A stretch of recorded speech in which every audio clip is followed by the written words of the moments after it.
നമസ്കാരം.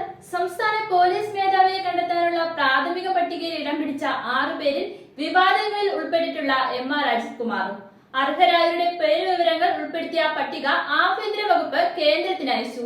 കേരളം നൽകിയ പട്ടികയിൽ നിന്ന് 3 പേരുകൾ തിരഞ്ഞെടുത്ത് കേന്ദ്രം തിരിച്ചയക്കും. ഇതിൽ നിന്നാണ് സംസ്ഥാന സർക്കാർ പോലീസ് മേധാവിയെ നിശ്ചയിക്കുന്നത്.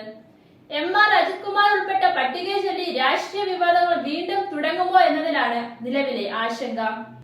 റോഡ് സേഫ്റ്റി കമ്മീഷണർ നിതിൻ അഗർവാളാണ് പട്ടികയിലെ ഏറ്റവും സീനിയർ.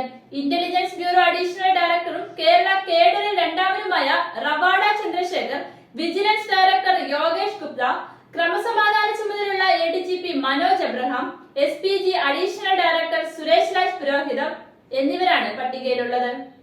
അനധികൃത സ്വത്ത് സമ്പാദനവുമായി ബന്ധപ്പെട്ട വിജിലൻസ് അന്വേഷണം ഉൾപ്പെടെ നേരിട്ടിട്ടുള്ള അജിത് കുമാറിനെ പട്ടികയിൽ ഉൾപ്പെടുത്തിയിട്ടുണ്ട്. നിലവിലെ സംസ്ഥാന പോലീസ് മേധാവിയായ ഷേഖ് ദർവേസ് സാഹിബ് ജൂൺ അവസാനം വിരമിക്കും. ഈ ഒഴിവിലേക്കാണ് പുതിയ പട്ടിക തയ്യാറാക്കിയിരിക്കുന്നത്. 30 വർഷം സേവനം പൂർത്തിയാക്കിയ IPS ഉദ്യോഗസ്ഥരുടെ പട്ടികയാണ് സംസ്ഥാന സർക്കാർ തയ്യാറാക്കിയത്. ജൂലൈ 1-ന് ADGP മനോജ് അബ്രഹാം DGP തസ്തികയിലെത്തും. ഫയർഫോഴ്സ് DGP ആയ K. പത്മകുമാർ ഏപ്രിലിൽ വിരമിക്കുമ്പോൾ സുരേഷ് രാജ് പുരോഹിതാണ് സ്വാഭാവികമായി DGP തസ്തികയിൽ എത്തേണ്ടത്.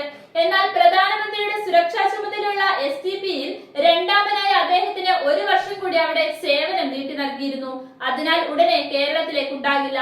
ആ ഒഴിവിലാണ് എം.ആർ. അജിത് കുമാർ DGP തസ്തികയിലെത്തുന്നത്. സംസ്ഥാന പോലീസ് മേധാവിയാണ് പരിഗണനാ പട്ടിക തയ്യാറാക്കുന്നത്. സംസ്ഥാന ചീഫ് സെക്രട്ടറിക്ക് കൈമാറുന്ന പട്ടിക തുടർന്ന് കേന്ദ്ര ആഭ്യന്തര മന്ത്രാലയത്തിന് കൈമാറും. UPSC ചെയർമാൻ, നിലവിലെ സംസ്ഥാന പോലീസ് മേധാവി, സംസ്ഥാന ചീഫ് സെക്രട്ടറി, കേന്ദ്ര ആഭ്യന്തര സെക്രട്ടറി തുടങ്ങിയവർ അടങ്ങുന്ന കമ്മിറ്റിയാണ് ഈ ലിസ്റ്റിൽ നിന്ന് 3 പേരെ തിരഞ്ഞെടുത്ത് സംസ്ഥാന സർക്കാരിന് കൈമാറുക. തൃശൂർ പൂരം കലക്കൽ, RSS നേതാക്കളുമായുള്ള കൂടിക്കാഴ്ച തുടങ്ങിയ നിരവധി വിഷയങ്ങളിൽ അജിത് കുമാർ വിവാദങ്ങളിൽ ഉൾപ്പെട്ടിട്ടുണ്ട്.